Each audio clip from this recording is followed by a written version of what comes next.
주세요.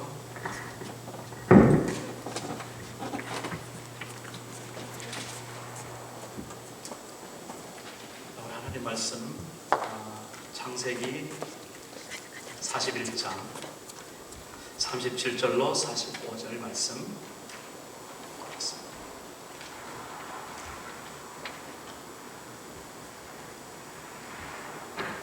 바로와 그의 모든 신하가 이 일을 좋게 여긴지라. 바로가 그의 신하들에게 이르되 이와 같이 하나님의 영에 감동된 사람을 우리가 어찌 찾을 수 있으리요 하고 요셉에게 이르되 하나님이 이 모든 것을 내게 보이셨으니 너와 같이 명철하고 지혜 있는 자가 없도다. 너는 내 집을 다스리라. 내 백성이 다 내 명령에 복종하리니 내가 너보다 높은 것은 내 왕자뿐이니라. 바로가 또 요셉에게 이르되 내가 너를 애굽 온 땅의 총리가 되게 하노라 하고 자기의 인장반지를 떼어 요셉의 손에 끼우고 그에게 세마포옷을 입히고 금사슬을 목에 걸고 자기에게 있는 버금수레에 그를 태우매 무리가 그의 앞에서 소리 지르기를 엎드리라 하더라. 바로가 그에게 애굽 전국을 총리로 다스리게 하였더라. 바로가 요셉에게 이르되 나는 바로라. 애굽 온 땅에서 내 허락 없이 없이는 수족을 노릴 자가 없으리라 하고 그가 요셉의 이름을 사바낫 바네아라 하고 또 온의 제사장 보디베라의 딸 아스낫을 그에게 주어 아내로 삼게 하니라. 요셉이 나가 애굽 온 땅을 순찰하니라. 아멘. 네, 오늘 38절에 이와 같이 하나님의 영에 감동된 사람을 우리가 어찌 찾을 수 있으리요. 여기서 하나님의 영에 감동된 사람, 하나님의 영이라는 것이 성령, 그렇게 우리가 말하고 있죠. 성령에 감동된 사람. 오늘 요셉의 이야기를 통해서 우리 함께 하나님의 영, 성령에 감동된 사람의 모습을 보고 또 오늘날 우리가 세상을 살아가면서 하나님의 영, 다시 말해 성령에 감동된 내가 어떻게 살아가야 할까라는 것을 우리 함께 나누고자 합니다. 우선 성령께서 이 세상에서 무슨 활동을 하실 때에 홀로 하시는 법이 없다라는 것을 우리가 크게 먼저 전제로 삼아야 되겠습니다. 다시 말해서 하나님께서는 이 세상에서 어떤 일을 행하실 때에 홀로 하지 않으시고 성령으로 우리와 함께 하셔서 우리와 같이 동역한다. 함께 무슨 일을 하신다. 오늘 우리는 그런 전제를 가지고 본문을 살펴보고자 합니다. 그렇습니다. 성령께서는 홀로 하시는 법이 없고 하나님의 사람들, 다시 말해서 하나님의 백성들, 예수 그리스도를 구주로 영접하고 하나님의 자녀라 고백하는 그러한 사람들을 택하셔서 하나님의 일로 불러주신다. 그래서 우리가 예수를 믿고 성령의 감동이 되면 사명이 생기는 것이죠. 그 사명이 생긴다는 것을 우리 지난주 표현으로 말하면 꿈을 가지고 비전을 가지고 환상을 보는 그런 삶을 말한다. 그렇게 우리가 설명할 수 있습니다. 그래서 하나님의 영, 성령은 늘 우리와 함께 하시는데 성령이 어디 가시냐 그렇게 물었을 때 우리는 내 안에 갑니다 라고 그렇게 대답할 수 있고 또 우리 안에 함께 하십니다 그렇게 우리가 응답하고 말할 수 있습니다. 고린도전서 6장 말씀에 보면 19절에 이런 말씀이 있어요. 너희 몸은 너희가 하나님께로부터 받은 바 너희 가운데 계신 성령의 전인 줄을 알지 못하느냐. 너희는 너희 자신의 것이 아니라 값으로 산 것이 되었으니 그런즉 너희의 몸으로 하나님께 영광을 돌리라 라는 겁니다. 우리의 몸은 하나님께로부터 받은 바 너희 가운데 계신 성령의 전이다. 이걸 분명히 알아라는 것이죠. 그래서 이제는 우리는 우리 자신의 것이 아니라 우리 소유가 나의 것이 아니라 다시 말해서 하나님의 성령이 거하시는 성령의 전, 그러므로 하나님의 것이다 라는 그런 소유의식이 분명히 이제 바뀌는 것이죠. 나는 이제는 내 것이 아니라 하나님의 것이다 라는 그런 고백을 말하는 겁니다. 그런데 그것이 거저 하나님께서 우리를 그렇게 성령의 전으로 삼으셨는가? 아니죠. 여기 보면은 값으로 산 것이 되었다. 예수님의 십자가의 보혈, 예수님께서 우리 죄를 담당하시고 우리를 구원하시기 위해서 죽으신 그 십자가에서 흘리신 그 피값, 그 값으로 우리가 산 것이 되었다. 그래서 우리는 우리의 몸을 가지고 하나님 앞에 영광을 돌리는 그런 존재가 되었다라는 겁니다. 여기서 하나 특별히 주목할 것은 이 몸이라는 것이 우리의 어떤 신체만을 말하는 것이 아닙니다. 다시 말해서 우리 전 인격을 말하는 거고, 우리 개인을 말할 때 더 확장해서 말하면 이 그리스도의 몸된 교회를 지칭한다라는 것입니다. 교회의 머리는 예수 그리스도라고 우리 말하죠. 우리 몸된 우리 한 사람 한 사람이 이 교회의 각각 지체가 되어서 하나님 앞에 봉사하는 그런 이런 모임들, 이 공동체, 이것이 바로 하나님의 부름받은 사람들의 모임인 교회다. 그렇게 우리는 늘 배우고 있습니다. 어쨌든 우리의 몸, 우리 각 개인의 이 모든 인격, 우리의 모든 삶, 그리고 함께 모이는 이 교회 공동체, 그 모든 것은 이제는 하나님의 성령께서 거하시는 그런 성령의 전임으로 우리가 함부로 살아가는 것이 아니라 하나님의 영광을 위해서 살아가는 그런 존재가 되었다라는 것입니다.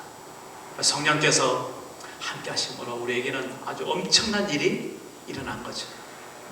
그래서 누구든지 그리스도 안에 있으면, 다시 말해서 성령 하나님과 함께 있으시면, 그러면 우리는 새로운 피조물이 되었다. 우리는 새 것이 되었다. 그런 고백을 또한 고린도후서 5장에서는 하고 있습니다. 또한 하나님의 성령이 임할 때에 우리에게는 소망이 생깁니다. 소망이 생깁니다. 꿈이 생깁니다. 하나님께서 허락하신 비전이 생긴다라는 것입니다. 그래서 우리는 이전처럼 우리의 삶의 목표대로 살아가지 않고 하나님께서 원하시는 삶의 목표가 무엇인지 늘 우리가 하나님 앞에 물으면서 그렇게 살아가는 것이 하나님의 성령이 우리 안에서 역사하시면서 하시는 일이다. 우리는 그렇게 지난주 함께 나눴습니다. 오늘 우리 또 한 가지 더 추가해서 하나님의 성령께서 무엇을 하시는가? 요한복음 16장을 통해서 우리가 살펴보면 이 세상을 분별하는 그런 분별력을 우리 성령께서 우리에게 허락하신다라는 말입니다. 요한복음 16장 8절에 보면요, 그가 와서 죄에 대하여, 의에 대하여, 심판에 대하여 세상을 책망하시리라. 죄에 대하여라 함은 그들이 나를 믿지 아니하며, 의에 대하여라 함은 내가 아버지께로 가니 너희가 다시 나를 보지 못하며, 심판에 대하여라 함은 이 세상 임금이 심판을 받았음이라. 그래서 이 세상을 보는 그런 관점, 세계관, 가치관, 이런 것들이 새롭게 하나님의 시각으로 변화되는 그런 경험을 하게 된다라는 것입니다. 세상을 볼 때 세상의 주관자 된 사단 마귀를 우리가 심판할 수 있고, 그를 몰아낼 수 있고, 그런 하나님의 자녀된 권세를 우리가 발휘할 수 있는 그런 놀라운 능력을 우리가 가진 사람으로 우리는 우리 스스로를 깨닫게 됩니다. 죄에 대해서 정말 이제는 싫어하는 마음이 생깁니다. 그전에 성령과 함께 하지 못한 그러한 우리가 늘 삶을 살아왔을 때는 그야말로 죄와 함께하는, 그 죄와 함께할 수밖에 없는, 그리고 더 나아가서 죄에 매여서 죄에 그냥 종이 되어서 그렇게 살아가는 그런 모습이 있었던 것을 우리는 다 누구나 고백할 수밖에 없었겠죠. 그런데 여러분 지금 어떻습니까? 죄 짓는 것에 대해서 정말 그 전보다, 내가 처음 예수를 알기 이전보다 이제는 정말 뭔가가 명확하게 내가 이것은 죄구나 라는 것이 그런 분별력이 생기고, 그리고 이런 죄를 이제는 짓지 않겠다라는 그런 각오와 다짐이 늘 우리의 기도가 되고, 그리고 그 죄에서 우리가 이겨난 그러한 기쁨과 그러한 희열 속에 하나님 앞에 감사할 수 있는 그런 사람, 그런 사람이 바로 성령 하나님께서 함께 하시는, 그리고 성령께서 우리 가운데 역사하는 그런 일이라는 것입니다. 그래서 우리는 이제는 무엇이 옳은 일인가, 무엇이 하나님 앞에 죄가 되는가, 그것이 내 기준으로, 세상 기준으로 분별되는 게 아니라 이제는 하나님 입장에서, 이 말씀의 입장에서, 말씀에서 죄라 그러면 그것이 죄가 되고, 이 말씀에서 하나님의 마음에서 그것이 합하지 않은 그런 것이 되었을 때는 죄가 될 수밖에 없는 그런 것을 우리는 고백하지 않을 수 없습니다. 또 한 가지 보면 의에 대하여라 그랬습니다. 의에 대하여라면 내가 아버지께로 가니 너희가 다시 나를 보지 못하니요 그랬는데, 결국 성령께서 우리 속에서 무엇이 진리인지, 무엇이 진실인지, 무엇이 하나님 앞에 의로움인 것인지, 무엇이 하나님의 의로운 자녀답게 사는 길인지를 이제는 명확하게 성령 하나님께서 우리에게 가르쳐 주신다라는 것입니다. 이것이 세상의 길인지, 이것이 사단 마귀의 길인지, 아니면 저것이 하나님의 길인지, 하나님께서 기뻐하시는 길인지를 우리 마음속에, 우리 생각 속에 이제 명확하게 분별해서 그것을 선택할 수 있는 그러한 하나님의 사람으로 우리가 늘 서 있다라는 것을 말하고 있습니다.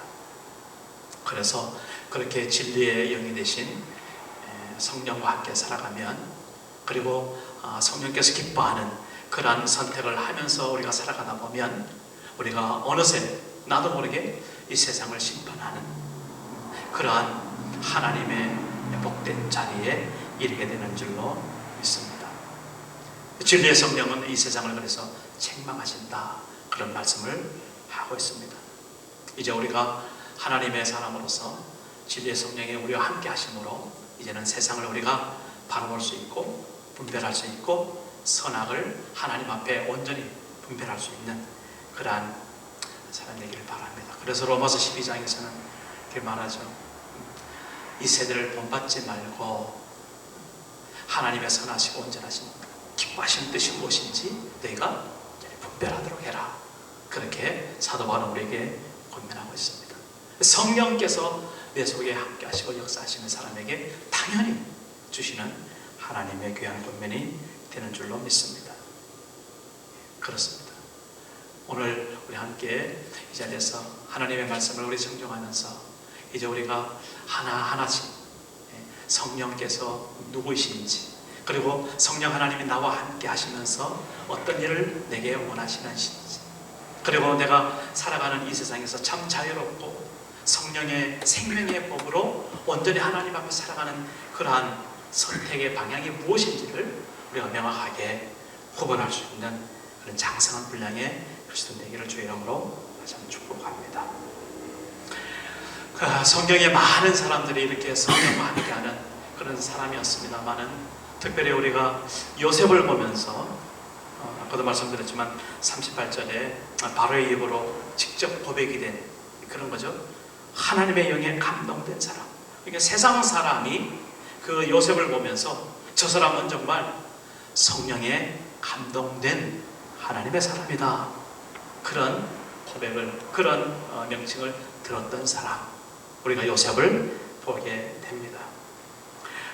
그래서 요셉을 우리가 간략하게 한번 살펴보면 야곱의 11번째 아들로 태어났는데, 그 부인 라헬이 야곱이 정말 사랑하는 그런 부인의 아들이었기 때문에, 그리고 늦게 태어났죠. 11번째니까 12번째 베냐민으로 이제 12아들이 끝나는데, 어쨌든 이 요셉을 아버지 야곱이 너무나 사랑해서 어릴 때부터 참 여러 가지로 편애하면서 그렇게 키웠던 것도 보게 됩니다.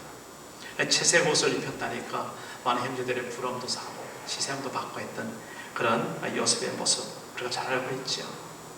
근데 그 요셉 역시 하나님의 사람으로서, 하나님의 영에 감동된 사람으로서 그렇게 어릴 적부터 하나님 앞에 꿈을 가졌던, 그 비전을 가졌던 그런 사람이었다라는 것도 역시 우리가 알고 있습니다.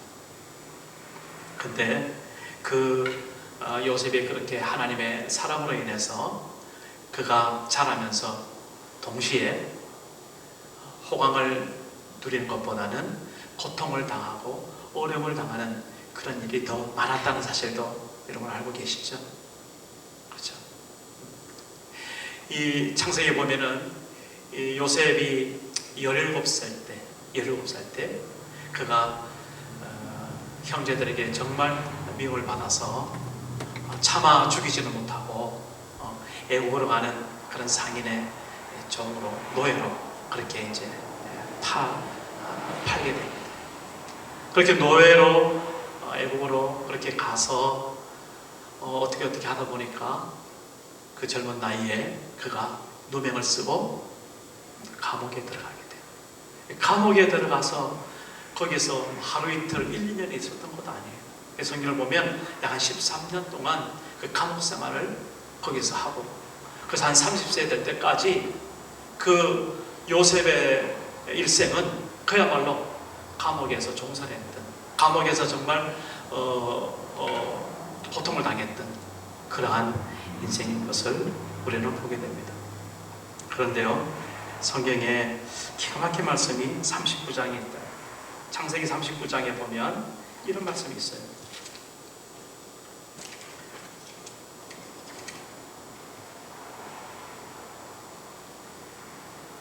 요셉이 이끌려 애굽에 내려가매 바로의 신하 친위 대장 애굽 사람 보디발이 그를 크리로 데려간 이스마엘 사람의 손에서 요셉을 산이라.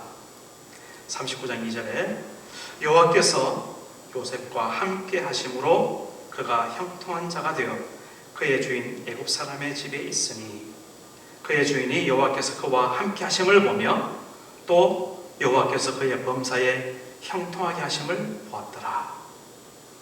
그래서 요셉이 그 보디발 집의 가장총무로 그렇게 세워지게 됩니다. 그리고 또 이런 말씀이 있어요. 그 뒤에 보면은 감옥에 들어가서도 23절에 22절에 간수장이 옥중 죄수를 다 요셉의 손에 맡김으로 그 재반 사물을 요셉이 처리하고 간수장은 그의 손에 맡긴 것을 무엇이든지 살펴보지 아니하였으니 이는 여호와께서 요셉과 함께 하심이라. 여호와께서 그를 범사에 형통하게 하셨더라 라는 말씀입니다. 요셉이 세상에서 그렇게 잘 나가는 그런 삶에 살아가는 것이 아니라 정말 형제들에게 미움을 받고 노예로 팔려가는 그런 와중 속에서 거기에서 하나님이 이 요셉과 함께 하셨다라는 고백을 먼저 우리가 성경을 통해서 듣습니다. 하나님이 함께 하시니까 이 요셉의 모든 하는 일이 어떻게 되었더라? 여기 보니까 형통하게 되었더라. 요셉이 노비로 팔리는 것, 요셉이 감옥에 들어가는 것까지도 형통하였다라고 성경은 지금 말하고 있는 것이죠. 여러분들, 우리가 지금 생각해 볼 때 그 요셉이 참 그렇게 되어가는 모습을 보면서 하나님이 그렇게 함께 하셨으므로 형통하였더라 라고 이 성경에 기록된 대로 우리 마음이 동의가 완전히 되십니까? 이것이 실감되려면 그냥 요셉의 생각으로 하지 말고 나 자신을 한번 생각해 봐요. 나 자신으로. 지금 17세 같으면은 고등학교 1학년 정도 되네요. 그죠? 9학년 7학년 10학년 정도.